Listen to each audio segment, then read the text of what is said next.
Hello and welcome to Left, Right and Centre. I'm Veera Raghav. A week on, the diplomatic row between India and Canada over the killing of Khalistani terrorist and Canadian citizen Hardeep Nijjar does not seem any closer to a resolution.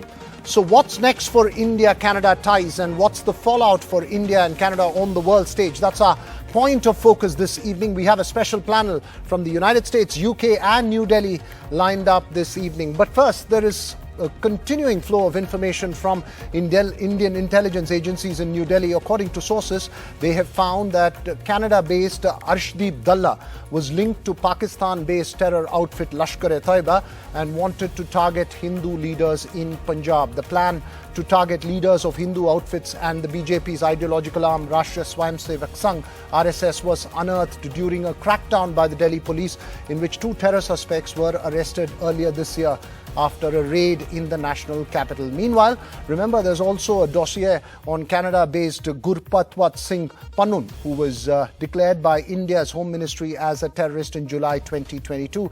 There are 16 cases against him, including those under the Unlawful Activities Prevention Act, registered in several states. Pannun is a law graduate from Punjab University. This information insinuating that Canada could be a safe haven for such elements as feared by sections of the Indian intelligence apparatus. Meanwhile, the Canadian Defence Minister Bill Blair had called Canada's ties with India, quote-unquote, important. He, however, also said that his country wants a thorough investigation into the allegations of Indian involvement in Nijjar's killing. This is what he said to Canadian news organisation Global News. We understand that this can be and has proven to be a challenging issue with respect to our relationship with India, but at the same time, we have a responsibility to defend the law, defend our citizens, and at the same time make sure that we conduct a thorough investigation and get to the truth. So the question we're asking this evening, what next for India-Canada ties, and what next for India and Canada in the world stage, on the world stage? Joining us this evening, Meera Shankar, former Indian ambassador to the United States. Thank you very much for being there with us, ma'am. Adit Kothari, founder, Indic Society, London.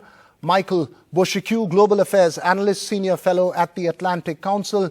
Seema Sirohi, author and columnist for the Economic Times. Thank you all for being there on this program. My first question to you, Mr. Boshikiu, in the last paragraph of the opinion piece you've written for CNN.com, you have said, and I quote, "Whatever the case, even for someone described as made of Teflon, the consequences of the India crisis for Trudeau could be politically fatal if not deftly handled, especially with Ottawa's traditional best friend, Washington, unlikely to throw a lifeline." Is that the dominant view in Washington? How do you see the US negating this?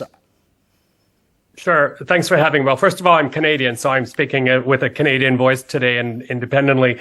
Look, one thing we have to remind everyone is that the investigation is still underway, so we shouldn't jump to any conclusions on anything. But what presented itself as a real head-scratcher, the way I described it in that CNN piece, is that the Canadian government decided to go public with this without having all the full information in hand. So that caught a lot of people very strange.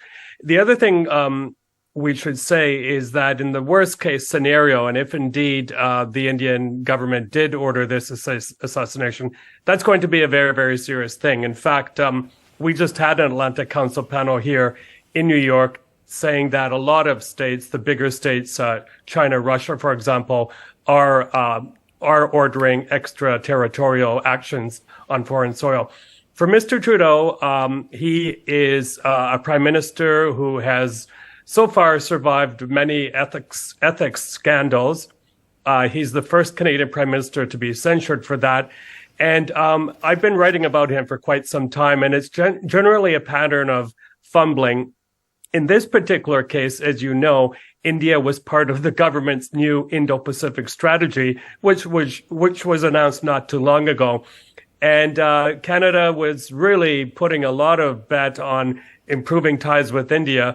But as we all know by now, those ties have been set back significantly. So it's going to be very, very tough for them to dig themselves out of this one. He's polling very poorly now in Canada. There's a housing crisis, a cost of living crisis. So if you add this foreign affairs crisis, which no foreign leader would want to share his current situation with him. It's quite grave indeed. Right. So having said that, Meera Shankar, when it comes to Canada now, ma'am, how does India go about this in the next few days or a few weeks or few months? How do you bring the focus back to trade and economy, which was where we left off after the G20 summit? Look, I think the charges that have been made are fairly serious. And India has basically said that they are without any basis. However, if the Canadian government shares specific information, we are prepared to look into it. At the same time, of course, it's had a fallout on the relationship because the talks on free trade have been suspended. Diplomats have been expelled on both sides. And India has asked the Canadian government to downsize their mission to bring it on par with the numbers that India has in Canada. So you can see that there has been a fallout. But I think the broader relationship is important for both countries. And the best way forward would be to take a pause and then look at some kind of discrete dialogue to try to move forward, because India has very real concerns and very serious concerns, because Canada talks about freedom of opinion, freedom of the press, freedom to protest. That's fine. But I think all countries have to draw the line at perpetration of violence, at incitement to violence, at glorification of violence, including the assassination of Indira Gandhi, which was in a big tableau, rejoicing just recently, and at financing and perpetration of terrorist acts in India. I don't think that any country should give a free pass to that. And it's a very serious concern that India has.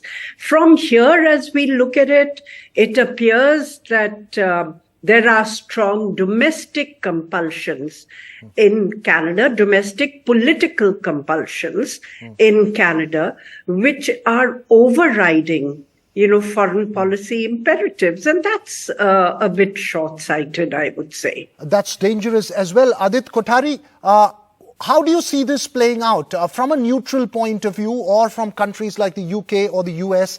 How are they, will they actively involve themselves in sort of de-escalating and repairing, if I may use that word, this relationship? How do you see this playing out? I mean, purely from a diplomatic relationship between India and Canada, I think that's going into the deep freeze. At least that's the trajectory it's moving towards at this point. But just taking you to UK, not so long ago in the UK, there was a report filed by a gentleman called William Shawcroft, and the report's essentially called the Prevent Report. And that was essentially looking at the Khalistani elements within the UK and how nefarious they've essentially become. And the report clearly outlines that they are extremely tiny in number. They've estimated between 5 to 10%, but they are extremely feral in nature, and they are causing a lot of mayhem within the civil society of Britain. So that is the kind of summary that has been presented to the British Parliament. The British Parliament has also recognized it. So Ofcom, which is one of the regulatory bodies in the United Kingdom, which essentially monitors the TV and media aspect of Britain, essentially took down the Khalsa TV in October 2022. So there has been some measures that Britain has taken towards controlling and, raising the cost for the Khalistanis. But it is still, there is a lot of sense of political correctness, which is why we saw, in March 2023, the kind of vandalism that took place at the Indian High Commission by the Khalistani elements. But the one thing that's coming out of this whole affair is that the cat's finally out of the bag. And India has decided to kick that political correctness into the dustbin, and they've decided to catch the bull by its horn. So hopefully from here on, the allies, or the so-called allies of India, will also start taking cognizance of our concerns, of our own issues, of how they have been in the garb of human rights and in the garb of freedom of speech. You've been essentially platforming extremists and terrorists. Right, important point that you make there, and though not in the context of Canada. Remember, yesterday speaking in the United States, External Affairs Minister S. Jaishankar had made a reference to double standards as well as dominant powers refusing to change, not in the context of Canada, but in the context largely of the global north versus global south. But before I get to that, Seema Sirohi, in terms of the next few steps that you see playing out, do you believe that it could get worse? Or do you believe that there will be a concerted effort to try and de-escalate this sort of, rift between the two, between India and Canada? The fact that India's foreign minister is here in the US is a great thing, because he has the opportunity to talk to his counterparts, not just the US counterparts, but people from other countries, foreign ministers from other countries, and he has been doing that and laying out India's narrative, as it were, the reality that Canada has long sort of had these people living freely and inciting violence in India, and the Canadian government basically either winking or just turning a blind eye. It also brings into focus what's happening in the US. There is a fringe element here too. The San Francisco consulate was attacked. So far as I know, nobody has been arrested. So what this whole thing has done has also brought into focus the fact that some of these elements who live in these quote unquote free societies, they exploit the freedom they have here.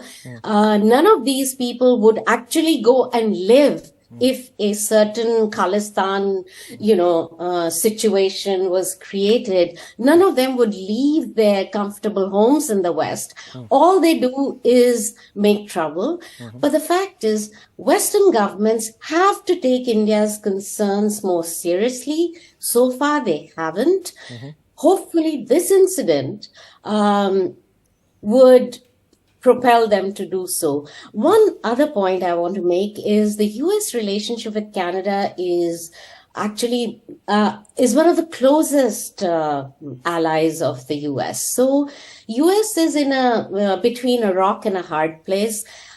I don't know if they knew that Justin Trudeau was going to make everything public. They had deterred him from making it public before the G20. But then he went ahead and made the whole allegation public because apparently news story was going to come out. And that would have highlighted his inaction, and coming on top of the allegations regarding Chinese interference, he in order to save his political skin, he went ahead and done that. But it's put the US in a very difficult place. They have to balance between their friendship with India as a strategic ally of great importance, and one of the oldest, closest allies, Canada. Meera Shankar, as a former Indian ambassador to the United States, and I have two questions to you. One, how do you see the US's role in the coming days, A? And B, do you believe that this incident could perhaps establish potentially India's position when it comes to issues like this in countries in Europe or in the Americas? Look, countries in the West have adopted varied degrees of responsiveness. For instance, Germany has been far more responsive on the issue. UK has recently amended its laws to also include incitement to violence as a crime. It's not a crime in Canada. So clearly there's need for legislative changes in Canada. And clearly there is also need to ensure that people who are wanted, individuals who are wanted for commission of acts of violence or terrorism in India, don't as a routine find asylum in Canada. I mean, you had this embarrassing incident where the Prime Minister of Canada on his first visit to India brings along with him a Sikh gentleman who was convicted for the attempted assassination of a minister in India. How does that play? The chief minister of Punjab refused to meet him at that time. And of course, the fact is that there's no traction for Khalistan in Punjab. A Pew Research survey showed that 95% of people in Punjab are proud to be Indians. So there is no traction that this gets. It's kind of a make-believe narrative of a few extremists. And actually, I call this psychological transference, because when people migrate to a more developed country, they face quite a bit of humiliation and racism, and in the US, actually hate crimes against Sikhs. But because they are trying to make it big, or they are trying to integrate into that society, they swallow it, they keep quiet, and they transfer that resentment to the country from which they have migrated. So I call this psychological transference in a sense, where your sense of not being powerful enough in the country to which you have migrated then finds outlets in terms of seeking power in some way in the country you left behind. So, but I think that for Canada, it is not in their interest to actually encourage a culture of violence and intimidation where moderate voices actually get subdued. You've seen threats to moderate members of the Sikh community, not just in Canada, also in New Zealand, where a trial is going on right now. And it is not something which is okay just to give it a pass, you know. Mr. Boshikiu, in the Canadian conversation, and I'm trying to probe a little bit into the mind space and the conversations that exist beyond just the Sikh community there, is there a recognition of the sentimental and the emotive values here in India for an issue of this nature? Okay, well, first of all, if I can make a couple of quick points. Number one is a lot of people, and I included this in the CNN piece, are asking, why is it that the Trudeau government so quickly expelled a senior Indian diplomat in an investigation which is not yet concluded, when since the beginning of Russia's full-scale invasion of Ukraine, Canada has not expelled one Russian diplomat, whereas the Europeans have expelled at least 200, possibly 300. Perhaps we're naive and Russia is sending us Boy Scout diplomats and they're all good behavior, but I don't think so. Secondly, I think what is also happening in the background in terms of decision-making in Ottawa is Canada is still smarting, still hurting from the Meng Wanzhou affair, where on a U.S. warrant, Canada detained, arrested the chief financial officer of Huawei, a very senior person in China, held her for quite some time, and we paid a very, very heavy price in terms of a commercial relationship and also Canadians falsely detained in China. So that's very difficult. In terms of the kind of sentiment in Canada, one factor, overall factor here is that Canada now relies very heavily on immigration to keep our population up. And the numbers are huge. And there's no way that you can vet everybody fully with those types of numbers going in. We do have in Canada, finally, my final point, a tradition of freedom of expression. And this is something that Trudeau has argued that is guiding Canada's actions with these alleged terrorists or bad people.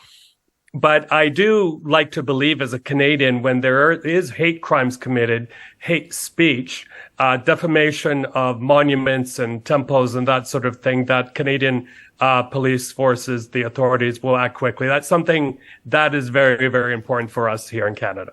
Right. Important points that you make there. My final question, and I'm completely running out of time. Adit Kothari, do you expect this being resolved? If yes, what would you believe is the first step towards a resolution? I think the first step towards this is, the words like credible allegation and potential links, the kind of damage that they have caused to the Indo-Canadian relationships, that needs to be looked at in granular details. If there are evidences, those need to be surfaced, and forensic evidence, just not conjectures at the end of it all. And they need to work very transparently with the Indian administration and the Indian diplomacy. Without that, this toxicity, I don't see that being diminished or mitigated at any point of time. My final question to you, Seema, do you believe domestic politics is going to trump over diplomatic and strategic concerns, or the other way around? It's difficult to say, but hopefully the strategic concerns should outweigh domestic compulsions, and India should seriously explore an off-ramp trying to resolve this, and perhaps the Americans can play a discrete role in that. Well, thank all four of you for joining us this evening.